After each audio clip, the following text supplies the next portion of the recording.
अस्सलाम वालेकुम दोस्तों, तलहा साहिब व्लॉग ताड़ी खिदमत हाजिर जी। सज्जन तो बेली अल्लाह पाक दे करमो फजल ना जी अज का व्लॉग कर दिया शुरू। जुम्मे दिन तो सुबह तकरीबन 7:30 हो गए। नाश्ता करके तो डेरे वाल आया सी, तो मैं कहा व्लॉग स्टार्ट कर लीए। तो उम्मीद करदा अज का व्लॉग बहुत अच्छा बनेगा। चैनल को सबसक्राइब कर दियो, वीडियो में शेयर कर दियो, लाइक कर दियो, तो कमेंट करना भुलियो ना, ठीक है। तो सर्दी आमद फुल हो गई है, वेख सकते हो कि ना धुंध हुण बड़ी जोर शोर ना पै रही है, ठीक है। पिंड आ तां करके थोड़ा नज़र आ रहा, बाहर निकलो पिंडों तो कुछ नज़र नहीं आ रहा। हवा भी चल रही लेकिन धुंध भी नहीं जा रही, ठीक है जी। तो तुसीं कमेंट बॉक्स जरूर दसना तुहाडा मौसम किदां दा, की सूरत हाल आ, ठीक है। तो बाकी डेरे अल चलते हैं, देखते हैं डेरे की हो रहा वा।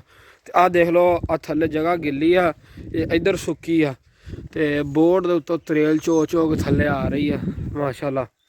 तो अल्लाह पाक का बड़ा करम आ कि अल्लाह पाक ने सानू चारों मौसम अता किते। कई इलाकों च रहिंदी सर्दी सर्दी रहिंदी है, कई गर्मी रहिंदी है। तो साडा पाकिस्तान ऐसा जिथे चार मौसम अल्लाह पाक ने दिते आ।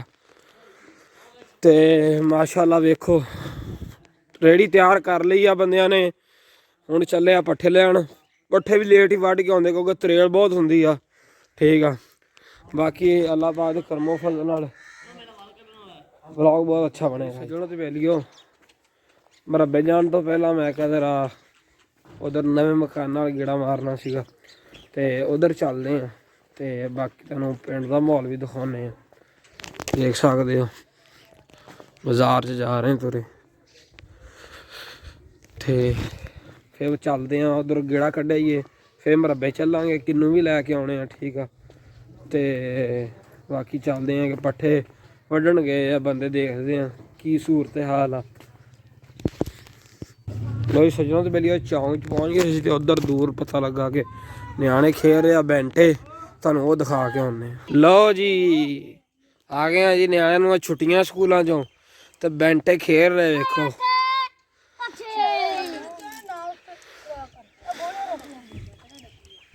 माशाअल्लाह जी, ठंड वेख लो। तो आ बंदा खंबे नाल लग जाएगा, मर जाएगा, किते पासे हो जा। लो जी आ फेरी वाला भी एक आ गया साडा बेली मुदस्सर। सलाम अलैकुम। वालेकुम सलाम, मुबारक हो जी। लो जी मुबारक इनू तां दे रहे हैं, कल अब्बा बन गया वा क्योंकि ये बेटा पैदा होया वा। तो हुण लड्डू कदों खवा रहे हो? इंशाल्लाह आज ही सुबह इंशाल्लाह अल्लाह खैर करे। चलो वेख लेने आ। उधर न्याणे का शुक्र मेला सी, उत्थों हो के वापसी मैं कहा नवे मकाना वाले गेड़ा मार लीए। तो हवा भी चंगी चल रही है, तो तरेल भी पै रही है, बदल भी होए है, मौसम काफ़ी खराब है।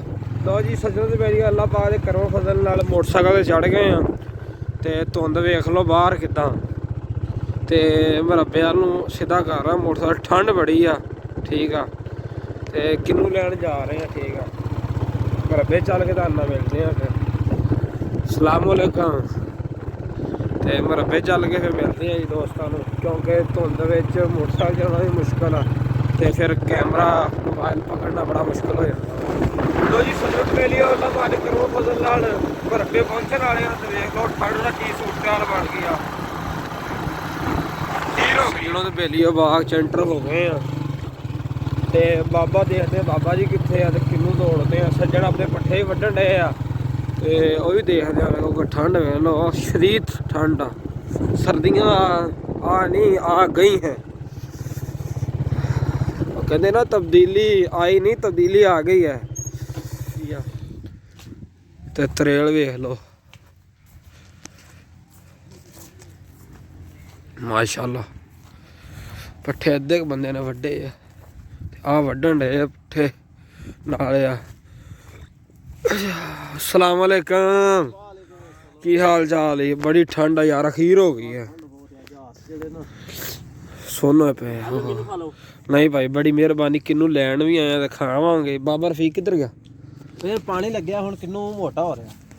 अच्छा ये तो छोटा आ देख किड्डा माशाल्लाह माशाल्लाह। देखो दोस्तों हाँ जी पानी लगा, खाद भी की बड़ी पई है। बाबा रफीक किधर गया? अबरे अज आया कोई आया नहीं? हो किन्नू लैन सोने वाला ही है।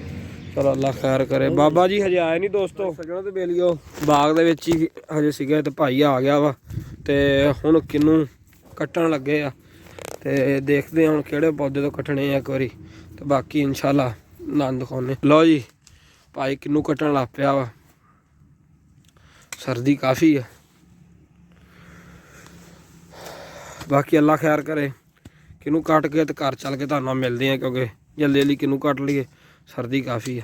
ਲੋ ਸੱਜਣੋ ਬੜੀਆਂ ਮੁਰੱਬਿਆਂ ਆ ਗਏ ਸੀ, ਆਰਾਮ ਕੀਤਾ ਝੱਟ ਤੇ ਸੌਂ ਗਏ ਸੀਗੇ ਨਾ ਠੰਡ ਕਰਕੇ ਤੇ ਹੁਣ ਉੱਠੇ ਹਨ, ਜੁਮੇ ਤਿਆਰੀ ਕੀਤੀ ਆ ਤੇ ਜੁਮਾ ਪੜ੍ਹਨ ਜਾ ਰਹੇ ਆ ਤੇ ਖੁਤਬਾ ਵੀ ਸ਼ੁਰੂ ਹੋ ਗਿਆ ਵਾ, ਜਾ ਰਹੇ ਆ ਜੀ।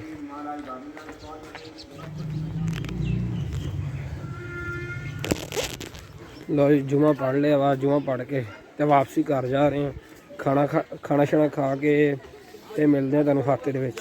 ਜਦੋਂ ਵੇਲੇ ਖਾਣਾ ਖਾਣ ਤੋਂ ਬਾਅਦ ਚੱਲੇ ਹਾਤੇ ਦੇ ਵਿੱਚ ਤੇ ਦੇਖਦੇ ਆ ਉੱਥੇ ਕੀ ਹੋ ਰਿਹਾ ਵਾ, ਮਿਲਦੇ ਆ ਤੁਹਾਨੂੰ ਹਾਤੇ ਚੱਲ ਕੇ ਜੀ। ਹਵਾ ਵੀ ਦੋਸਤੋ ਬੜੀ ਚੱਲ ਰਹੀ ਹੈ।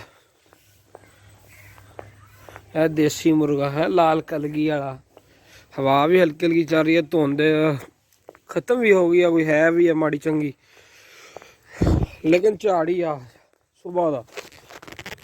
ਲਓ ਜੀ ਡੇਰੇ ਪਹੁੰਚ ਗਏ ਆ, ਬੰਦੇ ਗਏ ਆ ਮਿੱਟੀ ਲੈਣ ਇੱਥੋਂ ਨਾਲ ਟਿੱਬੀ ਤੋਂ, ਵੇਖਦੇ ਆ ਜੇ ਜਾ ਹੋਇਆ ਤਾਂ ਉਹ ਵੀ ਦਿਖਾਉਂਦੇ ਆ।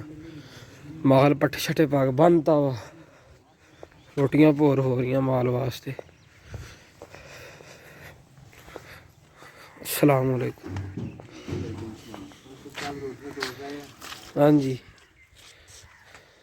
ये माल वास्ते वंडा रोटियां ਸਵੇਰੇ ਜਾਣਾ ਹੈ तैयार हो गई। चलो जी चलो जी वंडा तैयार हो रहा माल वास्ते ਤੇ ਬੇਲੀਓ ਖਾਤੇ 'ਚ ਵਾਪਸੀ ਆ ਗਏ ਸੀਗੇ ਤੇ ਹੁਣ ਚੱਲੇ ਆ ਜੀ ਗੱਡੀ ਲੈ ਕੇ।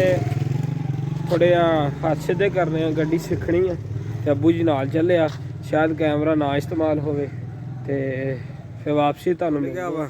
ਤੇ ਗੱਡੀ ਅੱਬੂ ਜੀ ਨੇ ਬਾਹਰ ਕੱਢ ਰਹੇ ਆ ਤੇ ਫਿਰ ਚੱਲੇ ਆ ਅਸੀਂ। ਉਹ ਗੱਡੀ ਗਏ ਸੀ ਲੈ ਕੇ ਰੋਡ ਤੇ ਅੱਜ ਸਿੱਖਣ ਤੇ ਬਸ ਚਲਾਈ ਥੋੜੀ ਜਿਹੀ ਹੈ ਕਿਉਂਕਿ ਕੈਮਰਾ ਇਸਤੇਮਾਲ ਨਹੀਂ ਕਰ ਸਕਦੇ। ਹੱਥ ਤੇ ਜਾ ਗਏ ਆ ਤੇ ਬਾਬਾ ਬਾਣ ਲਗਾ ਹੋਕੇ ਲਈ ਅੱਗ ਤੇ ਬਾਕੀ ਮੁੰਡੇ ਲੈ ਆ ਮਿੱਟੀ। ਠੀਕ ਆ ਇਹ ਰੇਤਾ ਜੀ ਸੀਗੀ ਟਿੱਬੇ ਦੀ ਲਿਆਂਦੀ ਆ ਜੀ ਇੱਥੇ ਮਾਲ ਵਾਸਤੇ ਥੱਲੇ ਪਾਉਣ ਨੂੰ। ਠੀਕ ਆ ਸਾਰੇ ਪਾ ਰਹੇ ਥੱਲੇ ਕਿਉਂਕਿ ਸਰਦੀ ਕਰਕੇ ਆ ਜਗ੍ਹਾ ਸੁੱਕਦੀ ਨਹੀਂ ਗੀ, ਤਾਂ ਕਰਕੇ ਦੂਏ ਚੌਥੇ ਦਿਨ ਮਿੱਟੀ ਪਾਉਣੀ ਪੈਂਦੀ ਆ। ਠੀਕ ਆ ਉਮੀਦ ਕਰਦਾ ਦੋਸਤਾਂ ਨੂੰ ਅੱਜ ਦਾ ਵਲੌਗ ਬਹੁਤ ਅੱਛਾ ਲੱਗਾ ਹੋਵੇਗਾ। ਚੈਨਲ ਨੂੰ ਸਬਸਕ੍ਰਾਈਬ ਕਰ ਦਿਓ, ਵੀਡੀਓ ਨੂੰ ਸ਼ੇਅਰ ਕਰ ਦਿਓ, ਲਾਈਕ ਕਰ ਦਿਓ ਤੇ ਬੈਲ ਆਈਕਨ ਨੂੰ ਦਬਾਉਣਾ ਨਾ ਭੁੱਲਿਓ। ਠੀਕ ਆ ਬਾਕੀ ਵੀਡੀਓ ਨੂੰ ਸ਼ੇਅਰ ਜ਼ਰੂਰ ਕਰਿਆ ਕਰੋ, ਕਮੈਂਟ ਵੀ ਕਰਿਆ ਕਰੋ, ਲਾਈਕ ਵੀ ਕਰਿਆ ਕਰੋ। ਠੀਕ ਆ ਟਾਈਮ ਵਾਹਵਾ ਕਾਫੀ ਹੋ ਗਿਆ, ਮਗਰਬ ਹੋਣ ਵਾਲੀ ਆ ਤੇ ਸੂਰਜ ਤਾਂ ਅੱਜ ਤੁਹਾਨੂੰ ਦਿਖਾ ਨਹੀਂ ਸਕਦੇ ਕਿਉਂਕਿ ਪੂਰੀ ਦਿਹਾੜੀ ਲੰਘ ਗਈ, ਅਸੀਂ ਵੀ ਨਹੀਂ ਦੇਖਿਆ ਕਿਉਂਕਿ ਠੰਡ ਕਾਫੀ ਆ। ਵੇਖ ਸਕਦੇ ਹੋ ਹਵਾ ਵੀ ਹਲਕੀ ਹਲਕੀ ਚੱਲ ਰਹੀ ਆ। ਠੀਕ ਆ ਤਾਂ ਇਨਸ਼ਾਅੱਲਾ ਤਾਲਾ ਅਗਲੇ ਵਲੌਗ ਮਿਲਦੇ ਹਾਂ। ਅੱਲਾ ਹਾਫਿਜ਼, ਅੱਲਾ ਤੁਹਾਡਾ ਹਾਮੀ ਨਾਸਰ ਹੋਵੇ।